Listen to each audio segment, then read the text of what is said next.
Welcome to the DL. This is the show where we talk about everything in the truck and equipment repair industry. It's my job to help inform and educate you on ways to help your business. We talk with technicians, business owners, associations, industry experts, manufacturers, and even a few you wouldn't think traditionally apply to your business.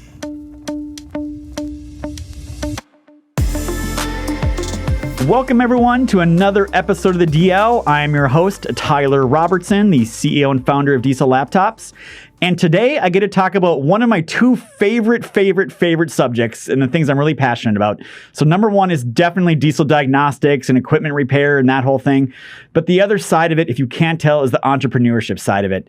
So with that said, I was really fortunate to have someone that's local here in the Midlands area that is really going through that whole thing himself right now and has been going through it for a while. So with that, I'd like to introduce Lance Brown, the CEO of Rhino Medical Supplies. So welcome to the show, sir. Thank you for having me. This is a pleasure. Awesome. So first time in a studio like this? For sure. This is a real studio. Yeah. You know, when people say we have a podcast thing, I think that a lot of times they think, hey, it's going to be like a webcam thing. And we do those as well. But Robert, our guy behind the scenes, because here, does a great job. It's so easy with podcasts now. You can just get the equipment off Amazon and you kind of set it up in your house. And now this is a studio. Yeah, the lighting and the cameras. Yeah, it's a bit crazy what he has going on. So Lance, why don't we just kind of let's just rewind the clock a little bit, because before you get on the air, you know, I'm like, oh, entrepreneurship and trying new things. Like, well, I'm kind of a risk-averse person, which is counterintuitive to entrepreneurship. So why don't we kind of go back to you know, where did it start? Yeah, it's a great question. And by nature, I'm a risk-averse person. And so 2013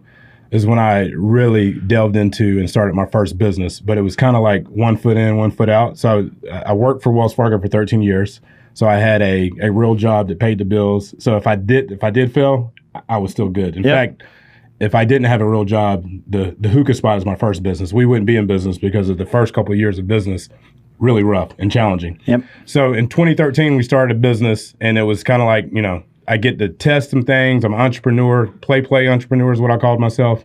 And then in 2017. So wait, was it just you at this time? Or I started with a partner. Okay. And this is how it started. Didn't know anything about hookah. So we got a hookah lounge in 5 Points. And you knew nothing about hookah lounge? Literally knew nothing about hookah. My friend that I went to college with at USC, she moved to Atlanta, and she texted me and she said, hey, I want to start a hookah lounge in Columbia. Can you help me find a spot? And I text back like, I want in. Yeah. So that's how it started.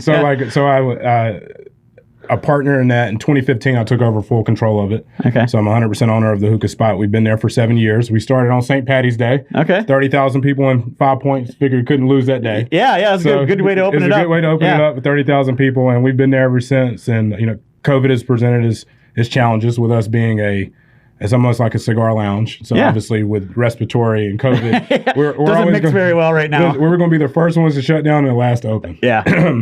And then my experience with Wells Fargo started out in mortgages and finance. And in 2010, when Wells Fargo and Wachovia merged, my position was created, and I became the first merchant rep for the state of South Carolina. And went on the East Coast. Credit card processing. Yeah. Okay. And that was because you got to figure Wells Fargo didn't have banking presence on the East Coast. Okay. It was just mortgage. So grew in that role to I was supported four states. Let me see, South Carolina, Alabama, Tennessee, in Mississippi. We had one store in Mississippi, so I got to claim the whole state. I mean, credit card processing, that's a tough gig, right? Because everybody offers it, and what's really the difference? And that's a hard thing to grow. And I think that's a really good point, right? So thankful for our background, the banking background, the type of client and the customer that we called on was completely different. Yeah. Because, for instance, nobody's walking in here and asking to speak to the owner. Yeah. Right? Yeah. So they're not making it to my office. You're not going to make it to your office, right? So with micro merchants, they get hit on every day. Like, can I speak to the owner? They're trying to sell you something. In order to get in a place like here, B2B mostly, more robust solutions is really challenging. So the only way you can do it is to have a relationship. So through our bank, Wells Fargo banked a lot of businesses. So our business banker would introduce them to me, and we were able to develop our model at Swipe based on that. So in 2017, we started Swipe Fast December 1st. I left Wells Fargo, and that was scary. Literally didn't know anything. We didn't have a business card picked out. We didn't have a voicemail for our... Wait, so you had your hookah lounge going on. Yeah. You had your full-time job going on at Wells, and you decided to start Swipe and just So like, I'm out of here. I'm out of here. So my hat is Fuqua. So I went to, I got my MBA from Duke, from Duke University. And from there, I honestly thought I was going to be a lifer at Wells Fargo. Yeah. Was moving up, big organization, content, making decent money. Yeah. Just happy. My wife was in pharmacy school. We had 2 small kids, under 3. And I was like, I'm just going to keep moving my way up the ladder with Wells Fargo. And then being at Duke kind of like changed everything for me. It really did. And then what changed? I mean, what did you realize about yourself there? Well, and I think this is good. Being the dumbest person in the room is not a bad thing. So you can imagine being at Duke, there's a lot of talented people. Yeah. And it just forces you to increase your game. Yeah, you realize how much you don't know all of a sudden. All of a sudden. And everything got better. Like my writing got better, my communication got better. The biggest thing about Duke, because you can get an MBA from anywhere, but the way that they teach us how to approach things and find solutions to different things that'll come your way from a business standpoint. And I was already managing a couple states at the time. So it was like real practical things that I could use in real life.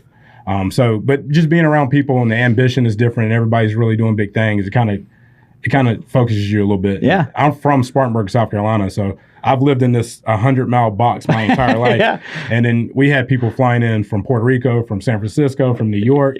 And I'm here like, I've never lived outside of a 100-mile area. Yeah, I mean, that's intimidating and overwhelming, I can imagine. It is. But like I'm the type, like it challenges, it gives me energy. Yeah. But it just kind of changed the way I looked at things. And I had a mentor.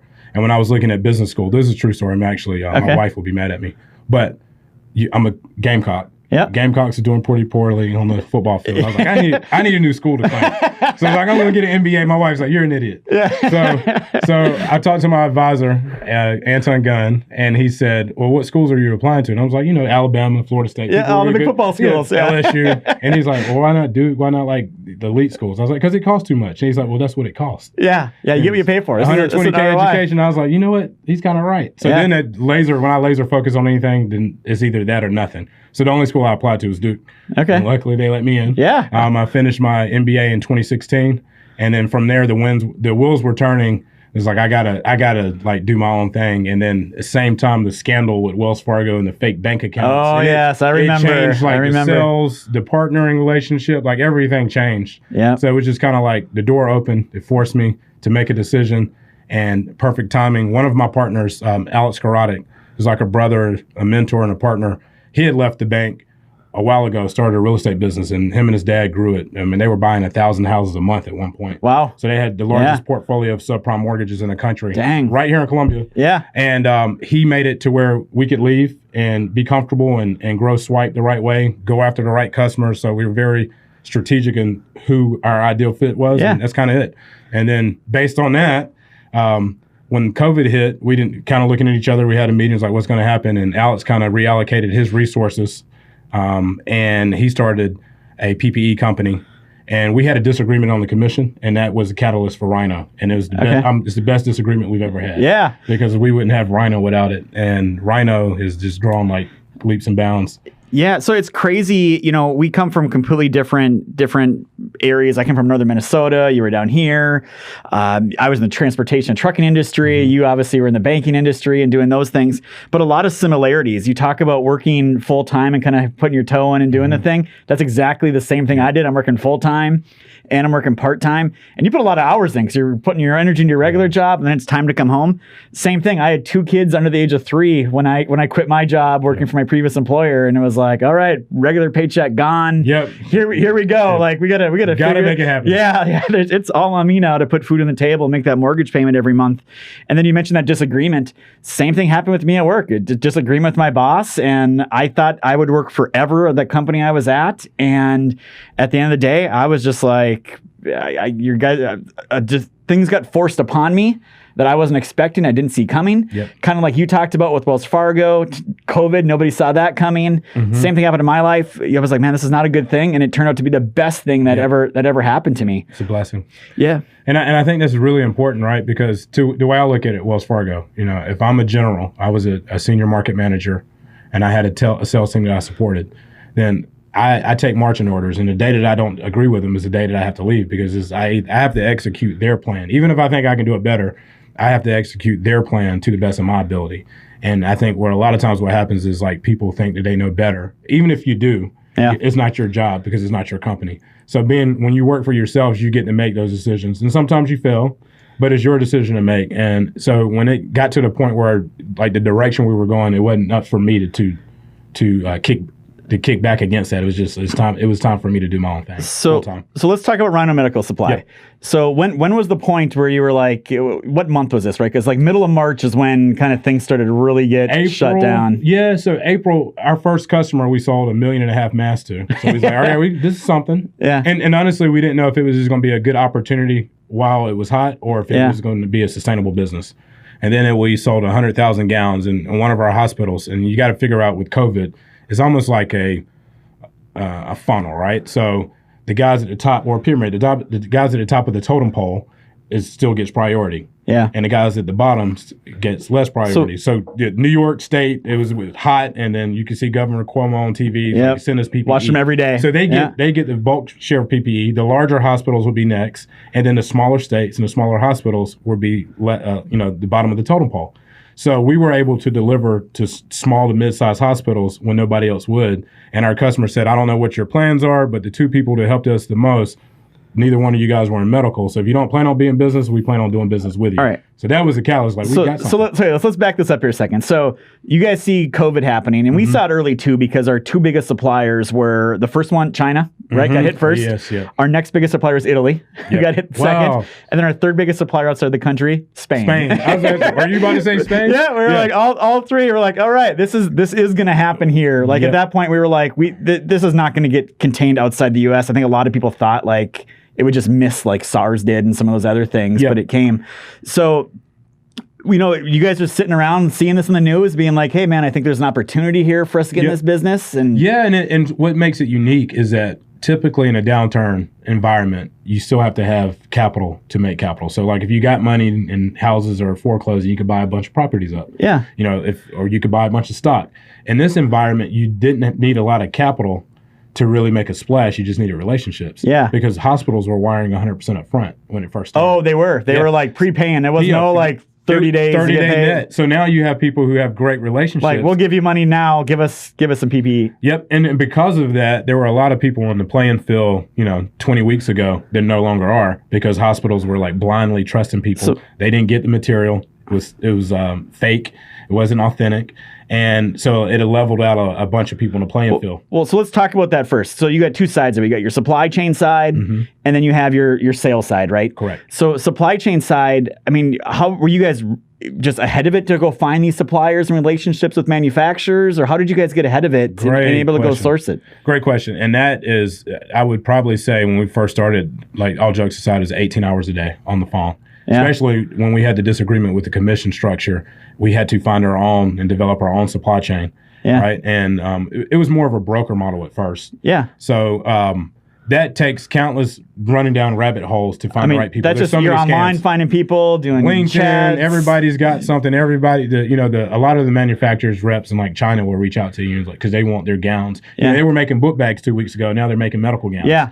So our people that make cables all of a sudden were emailing us saying, hey, we also make masks. Like, what the Exactly. Like, what is going on over there? So that's what you see. You see people that were making literally book bags. And they're like, now we can make gowns. They're just reallocating their resources. We didn't know if they were any good or not. We're like, okay, because, you see those videos on Facebook with some people getting a mask and they're stretching out with their bare feet and all that kind of stuff. Or you're blowing through it and you can blow out a candle, which is not supposed to do. Yeah. So, but sadly, hospitals were still buying them because they had nothing. Oh, so they're just like better than nothing? Better than nothing. Anything is better than nothing. So, and that was at the time when they were advising us as consumers not to buy masks because the healthcare workers needed them. Yeah, I mean, I can tell you that whole thing, just to go my little rant here for a little bit, it was ridiculous back in March, April. Nope, you don't need masks. It's fine. Yep. Now, they're all required. You need to wear them. And by the way, we only told you that so you guys wouldn't buy them. You're like, what is going on with our government here? Like, and still today, the other part of my rant, it's amazing how much we don't know today about this whole thing. How serious is it? How not serious is it? It is just all over the map. But at the end of the day, hospitals were getting filled up, and they did need people, and they did need protective gear to get inside of them. And we see it. And the cool thing is, like, I'm a big data guy, so like just kind of like trying to get ahead of trends and analyzing data. Yeah. Now we're seeing in the last 2 weeks, we've added 20 schools, from colleges to community colleges to public schools from all over the country. Yeah. And it's because they're having positive cases or they're preparing for it. And it's not much quantity. A hospital may need 200,000 masks. We just sold 2,000 masks to a school district in Washington State. Yeah. But they want to make sure that their nurses are good. So now we're starting to see a heavy trend towards schools. So I mean, it's like following that. I can imagine some bigger businesses are out there trying to source them at all. One of our really good customers is Sunbelt Rentals. Okay. So they have 800-900 locations across the country, and they rent the big equipment. Yep. So the guy they buy diagnostic tools from us. And we're always introducing new partners, new vendors. And he's like, look, guys, like I want to do that stuff, but I just got tasked with supplying PPE for our entire company. And he goes, I'm trying to do that for right now. That's all I can do is just that. And you think about private companies like that have 10, 20, 30,000 employees spread all over the country. Here's a true story. And this is sometimes, at first I would get kind of starstruck a little bit. And I was like, I can't believe I'm talking to these people, right? So we've talked to some corporations, Boeing. Yeah. Right. We're talking to Boeing, and she's like, and what we do, we're buying parts for airplane, we're a big deal, but PPE, we're just like everybody else. Yeah. So we had a conversation with Boeing about PPE. I mean, I would have never, that would have never been on my radar. Yeah. I mean, we didn't get that big that fast, but it's just amazing too now seeing these, 2 years ago, I'm trying to call like $1 billion company revenue to talk about stuff. They don't know who we are. They're not even having those conversations. It's really cool. And all of a sudden they're calling us saying, hey, can we talk to you guys? And like, we're doing the same thing we were 2 years ago, but it's just perception. And so part of that is like, all right, and it kind of changes our business mindset. Like for us to be a sustainable business, like we're not transactional either. Relationship is how we do business on the swipe side and definitely on the Rhino side on everything that we do in business, because when it normalizes, we don't know what the new normal is going to look like. Yeah. We think we have, from our hospitals that we got another year or 2 year run at this level, at least buying PPE. But what does it look like when it normalizes and they can have the pick of the litter who they want to do business with? Yeah. I mean, that's got to be the tough thing, is making it a sustainable business, right? Because obviously there's a huge demand for your product and quality products, and people are afraid of the knockoffs and all those things.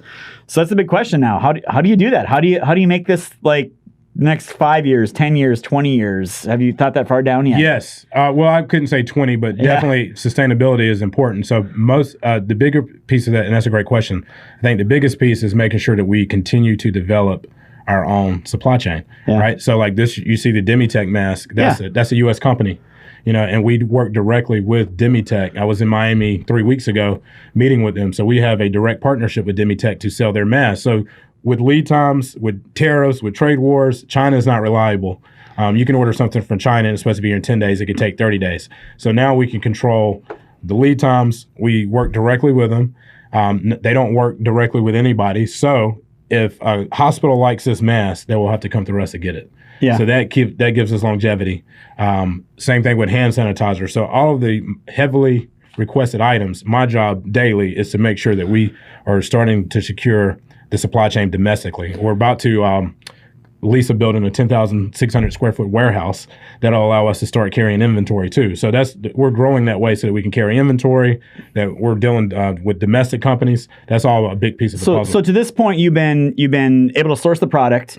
You've been able to find buyers, schools, hospitals, that type of thing. Healthcare systems. And you've been able to pretty much just drop ship from manufacturer right to them. Which takes trust, right? Yeah. Because they know where our customer is. Yeah. They see the return labels on them, right? So, but now you made the next big step of actually renting a facility and getting into the whole lease business and everything else. Was that a big risk on your part, did you feel like, or was it kind of like, we need to do this? Yeah, so I think, here's the thing. When you first get into business, I'm a risk-averse person by nature. We talked about that. Yeah. And then when you first get into business, you're more that way. And the longer you're in business, you're like, let's just do it. Yeah. So now we got an interesting dynamic on our team, on our leadership partner team. I'm like, shoot first. I'm going to get close. If I don't hit the target first, I'm going to get real close. Yeah. And then we got a guy, Rashad, and he's more calculated. Do we really need to shoot? Yeah. And then, Charles is like, let's make sure we measure. We should measure twice, cut once. That's Charles. Yeah. And then we got our other partners like, if we're going to shoot, let's use the bazooka. Like, we're using the wrong thing. Like, so everybody's got their interests and dynamics, and we work well together. So now, in year 7 of business, I'm like, we just need to do it. Yeah. Because it's opportunity and you can miss a window. So, well, it's great you have people like that, though, because when I was growing up to this company, right, it was just me. And I'm just shooting from the hip, do this, do that. And it got us to a point, but then I had so many things going on. and none of them were standardized. We had, at one point about a dozen websites going. All of them had a different login and different password for each user because they didn't talk to each other. It was just like we built too many things in silos. We got to figure this out. But I didn't have those people to really talk about those things. I was just like, oh yeah, let's go do that. That's the hardest part too. And we have a great team. My right hand man, Elliot Haney. I mean, he left his job to help with a startup, and having people, I think is good, and I think it's a fault. When I trust you to do your job, and I do not. Yeah. I don't bother you. Like, I'm here to support you. But if it's your project, it's your project. So I'm not one of those ones that's like, I'll micromanage it all. And, starting Rhino, doing everything from invoicing to POs to talking to suppliers, like doing all of that is draining. It's not enough time in the day. So let's talk about that, because there's probably people listening to this that have never owned a business before, and, purchase orders and things, licenses you need to get, and how do you manage cash flow and payroll. And there's a lot of things going on there. But you did other things before. You worked for Wells Fargo for a while. You had the Hookah Lounge. Yep. You had your own first company you founded, and now this one. Do you feel like you learned some lessons through those things? Yeah, and I have corny analogies, but I think this is a decent one. It's almost like, to everybody, it's like buying a house. If you bought multiple houses, every time you look for a house, it's something different that you want that the previous one or two didn't have. Yeah. And business is the same way. So the more you do business, the more you learn about what not to do or things that you need. So when you start it, you're in a better footing just to start out. Coming out of the gates, we were more prepared for Rhino because of the experience of the other two businesses. Yeah. All of a sudden, what needs to get done, and the traps, and You know the traps, like, just spend the money up front, like, make sure you got a good attorney, make sure you got a good accounting team, like, because it's going to come back and bite you. You can't cut corners in business. You can't cut corners in life, but if you cut corners in business, it's going to be more costly in the long run. So the analogy I always give people about this is my wife. We had two kids, right? So the first one, we're reading all the baby books, we're going to the classes, we're going to the fire department, make sure our car seat's tied in right. We're at the hospital, give the birth, go to the doctor. My wife's got like 2 pages of questions to ask the pediatrician. Second kid comes around, That is I'm gonna steal that one, because like the second, my son, he's the second.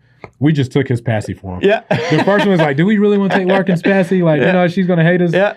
Knox, nah. Let me have it. Second one, my wife's in the hospital, gives birth. She's like, do we need to stay here tonight? Can we just go home? Like, bring my kid. Like, we want to get out of here. So we got released early. That's perfect. We get to the pediatrician at the first one. Like, what questions you got? We're like, none. Yeah, we're good. We're good. Yeah. We got this. We wrote the manual on this. But it's those experiences, and there's costly ones, both in time and money there, that you learn, and it's important. So I've told my wife, when my kids get about middle school age, I want them to go do a small business. Yep. Like, I don't care if it's walking the dog, making beef jerky and selling it. I just do something to learn those skills. I'm like, I don't know if I want to give my kids allowance. I'd rather it's like, I'm gonna give you some startup money and let you go figure out how to make your own money. Let me ask you this though. Do you think having a business is a lot like having kids? Yeah, it is. I mean, it is a lot, right? I mean, some of our employees, I feel like, are kids sometimes, right? I guess my wife calls me her third child, right? Yeah, same here. Yeah. So yeah, there's a lot of parallels, and I always the biggest challenge for me when you talk about work and life is that balance. Yeah. Like you talked about working the 18 hours a day. I mean, I was that way when I was doing this, when I was working for someone full time. I was up at 5:30 in the morning, work for someone else, get home at 4:30, spend an hour with my 1 and 3-year-old, and then dad's in his office till 10:30, 11 o'clock at night, and rinse and repeat, and we're doing it again tomorrow. Yep. And because to me, I think, like, if you think about it from a family context, your job is just like, to me, it's like a kid. It keeps you up at night. Yep. You worry about it. You get excited about the future. Like, everything that you do about your child is like a business. That's the perfect analogy. It's been really weird. I have literally not been sleeping well the last couple nights. And it's not because I'm scared or worried. It's because I'm so excited to see how, in a pandemic, we're having record sales months. Mm-hmm. We're growing. We've hired 30 employees over the last couple months. And we have so many things we've worked on for years that are all about to they're about to just like at the same time. At the same time, and I'm like, and it gives you energy. I can feel your energy, and that's the thing. Yeah, and I think you have to experience, because everybody can relate to working somewhere where you just like, you do it and you get burned out, and when you get home, you just, whatever you do to unwind, you have to do that. But this one is like nonstop. You're thinking of ways to grow it, and I get more excited. I get equally as excited as picking out a new desk for the new space we're about to move into, is sending an invoice. Like, everything about the business excites me. And that's a good energy. Yeah. I always told people always ask me, like, when do you know, or when do you want to sell or do whatever with it? My kids are young, right? And it's just me.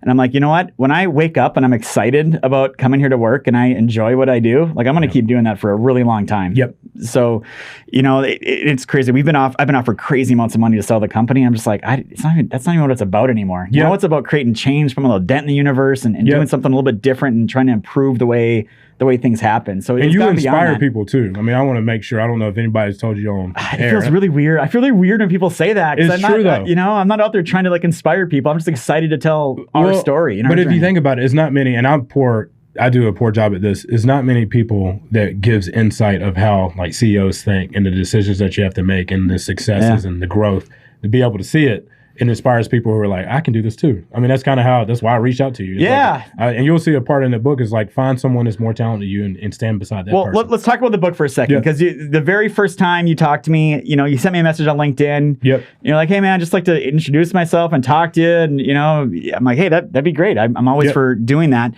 then you mentioned this book. So why don't we, so we have it, on the YouTube, they'll see it here, right? Steal Like an Artist. Steal Like an Artist. Right? So tell me about this book. So it's essentially, it's like a coffee table book. It's a really easy read. It's like mostly quotes, but essentially it's saying, and even in the Bible, it says, there's nothing new under the sun. Yeah. So every great thing has come from something else. You were inspired by something that you saw. Yeah. And then you put your own juice in it and you created something bigger. But, whether it be art, whether it be, someone saw like, here's a MP3 player. Now let's put it in the phone. Yeah. But the MP3 player wasn't novel. There's very few things that are novel. But there's quotes like, for instance, it says, and it goes back to, sometimes it's good to be the dumbest person in the room. Yeah. Right. Because if you have some blood in you, it motivates you. And it's not from a jealousy standpoint. It's just from like, this person's going to make me better. So it has a quote about, standing your circle, I think is really important, and being around talented people. Birds of a feather flock together, right? They do, yeah. So if you're around someone who's really not ambitious or motivated, then they're not going to encourage your dreams. They're going to think it's impossible. Yeah. But if you are around people that are like extremely ambitious and they think that, you can go to Mars next week, then you're going to think that too. And that's kind of how type of people I want to be surrounded by. So that's why I kind of like sought out you is because I think having mentors in different industries is important, because we have very similarities in business in general, but just you're charting a path that I want to go. Right? Can you imagine talking to Elon Musk 15 years ago and he says to you, you know what I'm going to do? I'm going to start the first American car company in the United States in the last 50 years. We're not going to use gas. Self-driver. And it's going to self-drive, and it's going to do all these things. It's going to be a car like you've never seen before.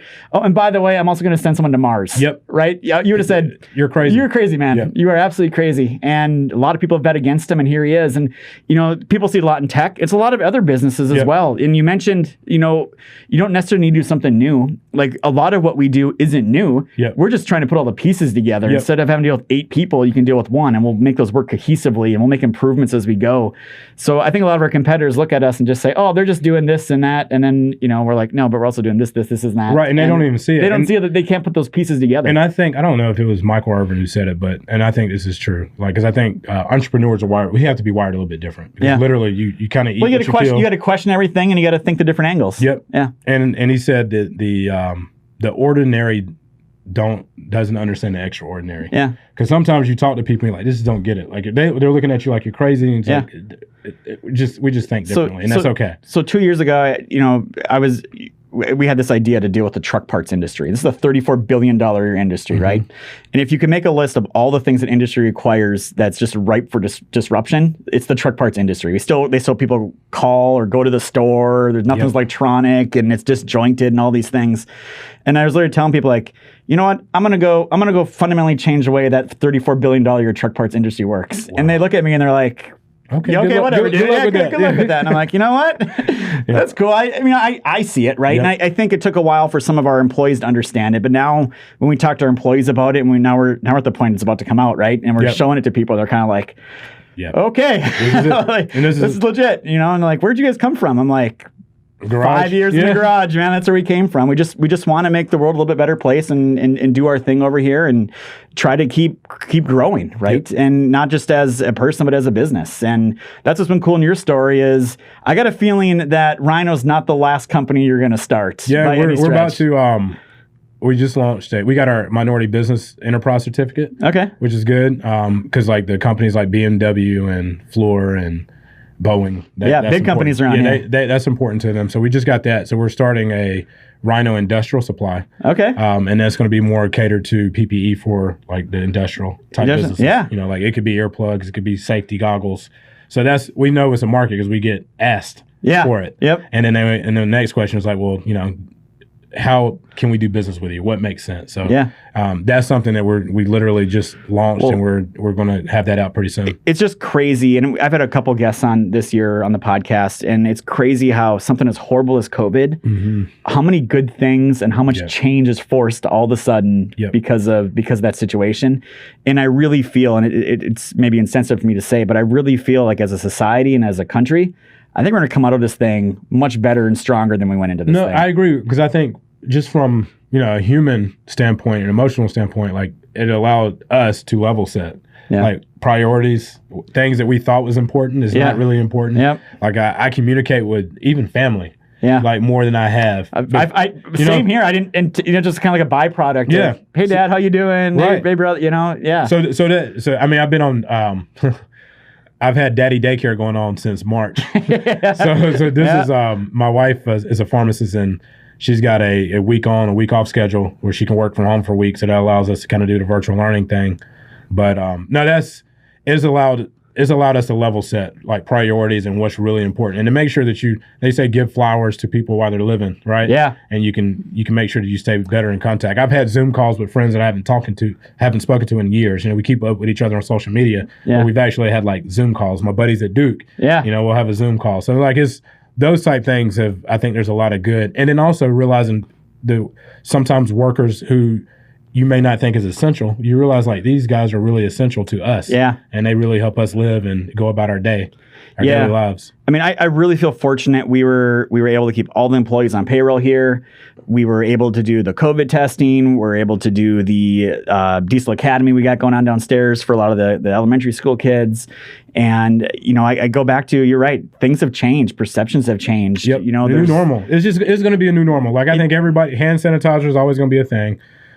Gloves, masks to some standpoint. I mean, I'm kind of, as much as I would love to go see my Gamecocks in person, I couldn't imagine doing it with 80,000 people right now. Yeah, I don't know if I'm going to go send around 80,000 people in a stadium. I kind of always preferred, actually. I'm a little older, but I always prefer now, like, I kind of sit on my couch. It's better on TV, yeah. You can, listen, when we go bad, we can flip the channel. So, I mean, yeah. So I totally agree. It's interesting how everyone handles this.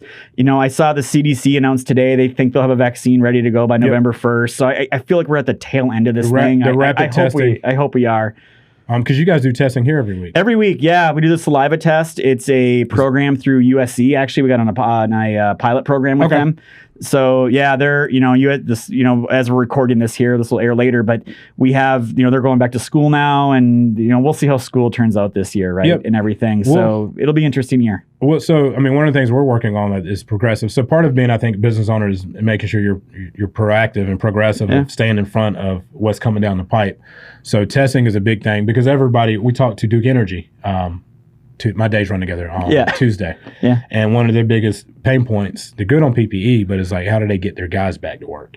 Right. So we're working on with one of our partners to do a rapid testing. It's like a breathalyzer. So you blow in it. I've seen articles about that. Less than a minute, you get real time feedback. So if you're talking about getting people in stadiums and you got a breathalyzer test that doesn't take a medical professional to administer it, then you can get people in less than a minute. They know if they're, you know, they have COVID or not. So, well, I was disappointed, you know, to hear recently that North Carolina went back to like phase 1. So now the Panthers won't have a home, you know, in their stadium the first game of the season. But we're just, I mean, it sounds like everyone's just trying to walk that line between let's be safe, let's try to all be healthy, and then there's the whole we need to move on with our lives. Now, are you a homebody or are you like a?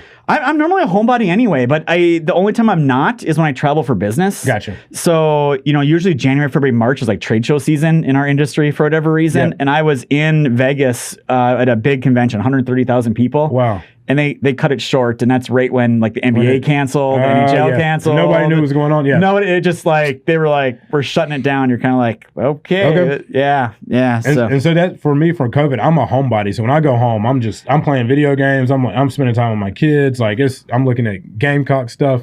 So that part I haven't been like hadn't had Yeah, cabin fever. I wasn't going really to much stuff. I feel bad for my kids more than anything because, at first certain neighbors didn't want our kids to play with each other and you couldn't go to the zoo or go to the parks or any of that stuff. But we got through it all and everything. So, all right, Lance. So at the end of the day, if someone's listening to this and they're interested in contacting you, or learning more about Rhino, where's the best place to get a hold of you at Rhino? You can go to Lance at rhinomedicalsupply.com or rhinomedicalsupply.com is another one. And my phone number is 803-297-7992. And I'm an open book. So one of the things I really believe in, if you're starting out a business and you need whatever guidance I can be, I don't know everything about business, but I've had experiences through business. Yeah. I would love to be a resource to you, and because someone along the way has reached down to me and helped me up. Yeah. So, that's important to me to kind of give back to. So, yeah, I mean, you're obviously a very smart, ambitious young man here. So you got a great future ahead of you. Wherever that takes you. I got a sneaky suspicion you'll be very successful throughout your career. So, all right, with everyone. So I want to just say thank you for listening or watching this episode if you're on YouTube. It's been great to have Lance here. Hear a story about entrepreneurship. It's definitely possible for those of you listening to this. I started in my garage. Lance started in his garage. I'm working in my garage right now. Yeah. It's definitely a doable thing. The American dream's definitely not dead. Just get out there and do things. And as we always end it, remember, it's not just diagnostics. It's diagnostics done right. Thank you for watching and listening.